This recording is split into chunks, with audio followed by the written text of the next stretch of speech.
Charlie McGee is a healthy 8-year-old girl, normal in every way, Charlie, now watch what you're doing. but one. Did she do that?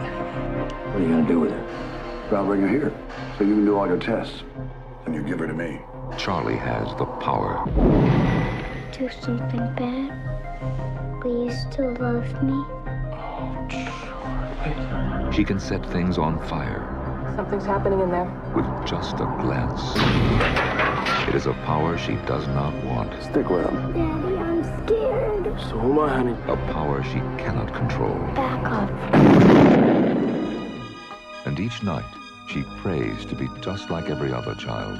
We haven't got her yet. We'll have her. But there are those who will do everything in their power to find her, to control her, Charlie! and maybe destroy her. Charlie! Come to me, Charlie. Go! You're gonna have to burn it down, honey. Burn it all down.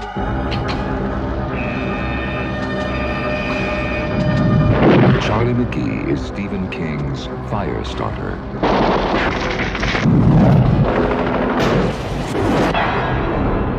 Will she have the power to survive?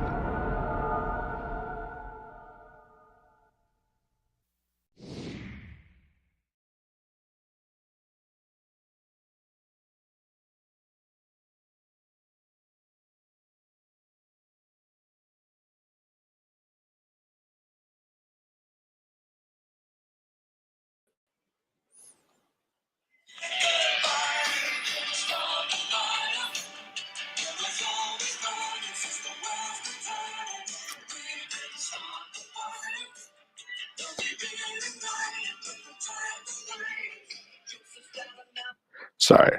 Anyways, I've been having that song stuck in my head all day when I was trying to work on this review, guys. Starting it again. Okay, I don't know what happened.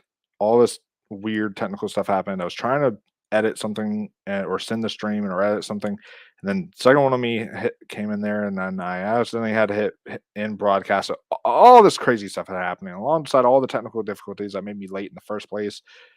But I'm here now. I'm reviewing it. I'm going to kind of keep this episode kind of short, guys, because I gotta really. Oh my gosh, this is insane. But I'm doing it now for you guys, and it's still going to be laggy as all hell. If you're watching this, anyways, if you're listening to this, like I said, I'm going to format this into podcast. If you guys are listening to this, it's going to be good for you guys. But like, yeah, this is just ridiculous. How it's acting on me right now. Every other episode is not going to be like this, guys. I promise. I promise. I have no idea why it's been acting so bad. But every other episode is not going to be like this. It's not. But anyways, starting over with my review. So we are rewinding things back. Well, first off, okay, since I'm starting over again, if you guys don't know, this is a new review. There's a new show I'm doing called Retro Rewind,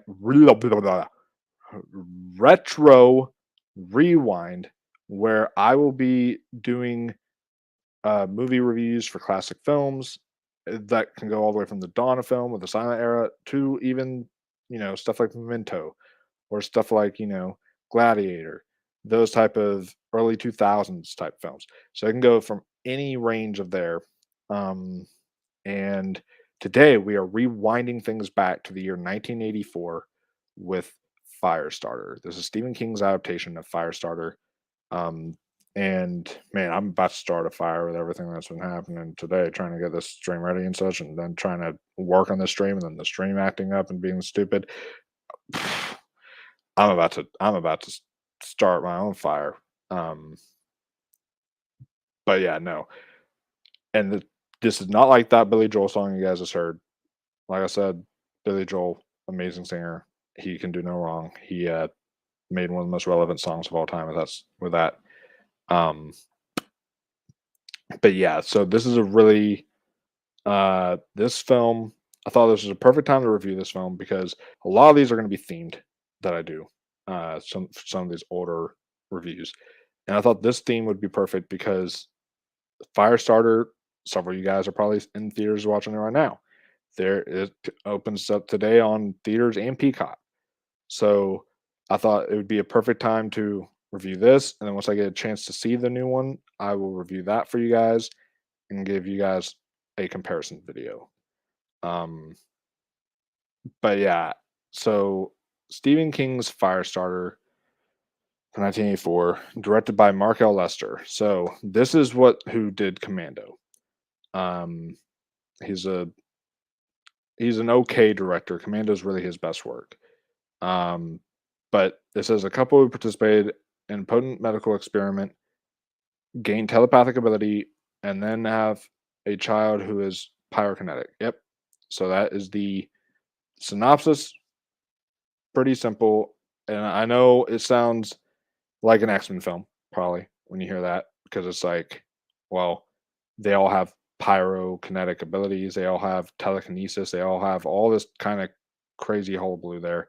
So with all that, I mean, that's probably it does sound like an X-Men film. So for all you who wished y'all had X-Men back in the 1980s, well, y'all ended up getting it in the 2000s, but this is truly the first X-Men film. That's not as good. So where to begin in this one? There's some good going for it. There's some bad going for it. Overall, I gotta say, it was a fun time. It's a campy film. It's one that is, you know, uh, kind of, hit or miss or whatever. Um, but overall, yeah, it's a good time. Now it's an okay time. I mean, this film, I'm all over the place, guys. Just trying to get this stream started just combobulated my mind. Anyways, I'm still pushing through it for you guys. But yeah, I guess I'll start off with some of the things that I did like. Um, like for example, the themes it brought up about being different, all that stuff. I thought that was really effective about, yes, you're different, but you should not be belittled for that and everything. I thought there was some really powerful stuff in there about that. Um, there was, I liked the major action scene at the end where she's burning shit up and you see all the people burning alive. Although I watched this with my mom and we're both, animal lovers. And she freaked out when she was seeing um that uh happen to like the barn because she was really worried that the horses were going to burn and such. Um, but that action scene was cool. The effects were not that great though. Um, oh, and I should probably mention. I mentioned this earlier when I tried to do this again for you guys, or earlier for you guys. Uh, but this film has a baby Drew Barrymore, like a baby Drew Barrymore. So if you guys have not seen, um, like this is her third film she's ever done. It was some other film. Uh, I already forgot the name of it. I literally just read it, and I already forgot the name of it. But her first film she ever did was Altered States. That was it. And then she did E.T. and then she did this film. So, and then you also have David Keith. I called him Keith David. Why did I call him? Well, it's David Keith. I guess I could see how I get this confused. From An Officer and a Gentleman, as well as many other movies that is very he's very um popular. And then uh you had George C. Scott, Martin Sheen, um Heather Locklear was in this. She's a very short role. So overall, yeah, it's a fun time. With these actors, they all have good chemistry with one another. They all uh deliver mostly good performances. Most of the cast is good in this film. It's Drew Barrymore I could not stand. Like she was so bad in this film. And like I understand that you don't need all these amazing kid actors and stuff because it was the 80s. But like come on. I mean, you compare it to especially to today's standards, like the kids from It are amazing. The kids from Stranger Things are amazing. Like even the kids from Stand By Me and Goonies, if you want to compare it to 80s films, they're so good. And then it's like you see Drew Barrymore in here, and it's just she's just I don't know. She's faking tears, she's faking reactions. She just can't even act or shit in this film. But George C. Scott is really excellent here as the villain. David Keith as the father is really interesting here. There's one scene, no one's going to mention this, but there's one scene with David Keith that I think is some of the best acting I've seen in like that year of 1984. And he had some really good films. But it's whenever he goes into the house and his wife is dead. He finds his wife dead. He's freaking out.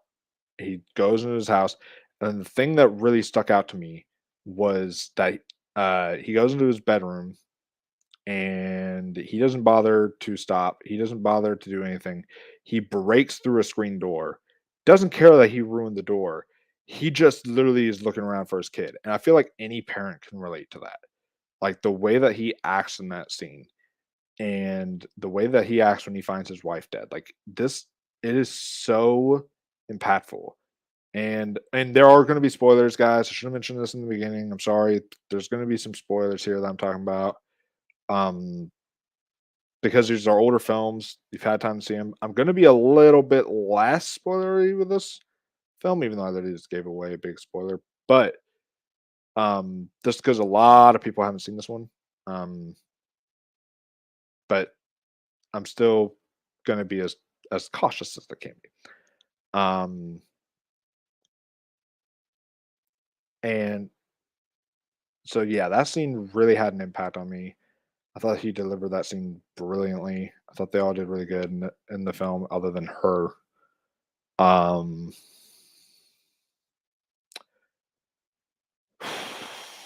I guess where this film falls flat is the pacing and the writing. Like it feels really boring as you're watching it. Like there's really not much that happens. It's really repetitive. You really fall into the nature of Halloween Kills. It has a like everyone says that you can make a drinking game out of that because you're trying to you're drinking every time they say evil dies tonight. Well, that's true. You are drinking every single time that you're saying evil dies tonight and that. And so you could drink to this every time she says back off. Like it is so much. It's so repetitive. It is so on the nose the writing is that it's just kind of ridiculous in a way. Um and other than that one scene I mentioned to you guys, like none of it feels real. And I get that it's like telekinesis powers. You're all like, oh, but it's telekinesis. It's like superpowered stuff. I get it, guys. I do. All right. But you can even make that feel at least a little bit real. I don't know. It felt overdone. And I mean, it's a cheesy, hammy type of movie, but it's something that I particularly, I don't know. I didn't really gravitate towards it on that front. Um, I mean, it has some cool atmosphere to it. It's got some cool shots, I guess. Yeah, no, even the shots are kind of boring, honestly. I'm trying to think. Oh, the music in this. The music in this was obnoxious. Oh my god! Like every single scene is like a nail on a chalkboard playing. And I mentioned it earlier when I tried to film this for you again, guys, for it freaking acted dumb. But like the people who composed this movie are like they're Tangerine Dream. They're like some band or something like that. The music was just so like I don't know. It just felt ridiculous.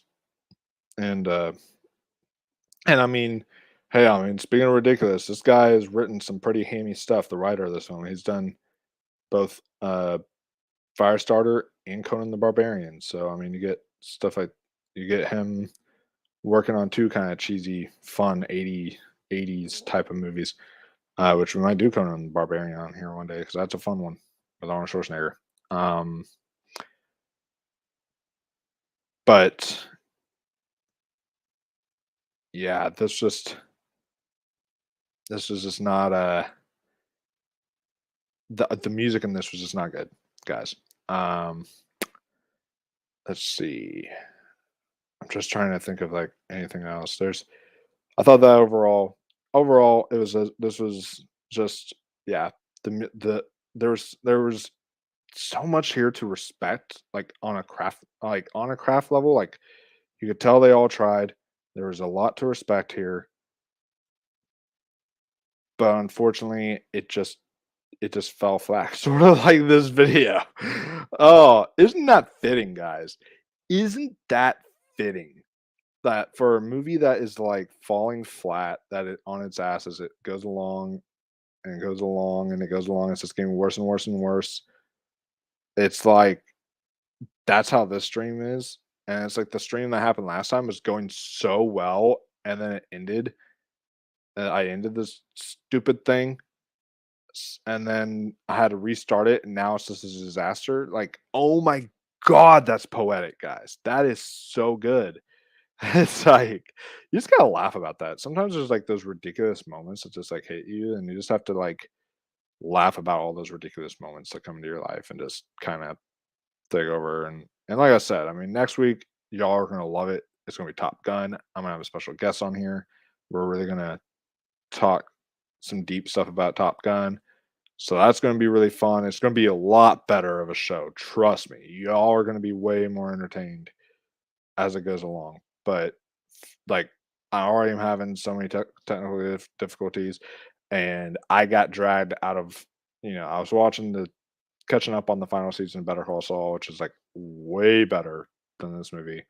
It's like best show on television right now, and so being dragged out of that to review this is kind of hard because I was like, no, I don't want to step away from this. And then it took me so long to get this going for you guys. Oh my gosh, this is just a ridiculous night. But I hope you guys are enjoying this review. And that it's at least entertaining enough that you're at least laughing at me saying, "Oh my god, look how ridiculous this fool is." I hope that I'm at least making you laugh on that front and really uh entertaining you there on that level. Because it's a bad night for me. I'm just gonna outright say that. It is a really bad night for me. Um, but everyone has their bad days in the office, just like directors. Every director has his bad day in the office, all that stuff. And today is my bad day in the office. This is just me not being on my A game, and I really feel bad about that, guys, because I really try to bring you everything I can. I always try to give it my all. I try to always give it 100%, guys. But today, well, no one, I don't think anyone could really go 100%. Like, I always try to at least go like 99, 98%. I'm always trying to go the highest of the highs that I can. But today is just off. Today is just off, guys. I'm still going to upload this as a podcast. All you podcasters out there are listening. I'm still going to upload this. It may be a disaster. It may have all that. It may just be ridiculous. But I'm still doing this. I'm sticking with it because I already shot this thing once. I'm not shooting it again to just not upload it to what I wanted to upload it to. So I'm gonna do all that, guys. Just stay tuned, and then stay tuned for many, many more great ones of these, and they will be great. They will, I promise. After the technical difficulties are done, after I get all of my shit together, it'll be much better. But this is, but yeah, Firestarter, 1984. I don't really have much else to say about it, guys. I feel like that's kind of all I could say about this film. I mean, there's really not much to talk about. Um, but I guess here we are. So we're pretty much here wrapping it up, guys. My final thoughts on this film are just that it is a it's an okay time. If there's nothing if there's nothing else for you to watch, and I watched this for the first time on Peacock last night. It's on Peacock if you guys want to check it out. Um, if there's nothing else for you to watch, I say go ahead. If you want to watch it during the morning, like you're waking up, you want to watch a movie in the morning, go and check it out. But overall, guys, I don't know. It's a meh. It's a kind of lukewarm for me. Uh, so that'll be it. That'll be it for the first episode, guys. This was not the video I was hoping to give you guys. It was very technically buggy. Was just being really dumb on the stream end, and then was really dumb on the actual uh like side of things on the actual video. So again, guys, I just didn't want to get into all that. I already just explained myself, um but next week, like I mentioned, next week is going to be Top Gun. That one you're all going to look forward to with Top Gun Maverick coming out. I thought that would be a next one to do, which would be really fitting. And speaking of classic films, stay tuned because on the YouTube channel, I will be joining everyone else on doing a Hallow Scream review series right here. And it's going to involve J-Man's Movie Cave, Bacon Poo Poo, Camp Blood Media, Dark Ether Files podcast, yours truly, Mega Movies, Good Real Hunting, Braden Timmons, and then Fachi's Cinema. So there's going to be a lot of cool channels that team up on that, and I can't wait. That starts in July. So stay tuned for that in July, guys. But yeah, so that'll be it for me today. Hope you all were entertained the best you could be. But hey, go listen to that Billy Joel song because that'll cheer you up. And maybe try to start a fire of your own, not in your real personal lives, but outside. Go make yourself a bonfire or something. I think that would be fun. I might go do that. But I'm actually gonna be Twitch streaming tonight if I can. Evil Dead the game, so check that out. The link to my Twitch I will put in the description below. But yeah, guys, that'll be it. Hope you all have a wonderful day. And until next time, stay classic, my friends. I think I'm going to use that. Stay classic, my friends, because, while retro, the whole retro rewind thing, that's a working title, and that's something I may change in the future. Even though I really do like it, I am. I think I'm going to stick with stay because I always do I always do themes. I always do like stay spooky, my friends, for horror stuff. I always do like stay um classy, my friends, for my normal stuff. I always say like stay super, my friends, for superhero related stuff. I should say like stay classic, my friends. I think. Yeah, I'm gonna do that. So starting over again. Sorry, guys. Starting over again. That'll be it for us today. Hope you all have a wonderful day. Remember to like, subscribe, share this, get the word out there, all that fun stuff. And until next time, stay classic, my friends. There we go. Yes, we got it. Boom. I like that.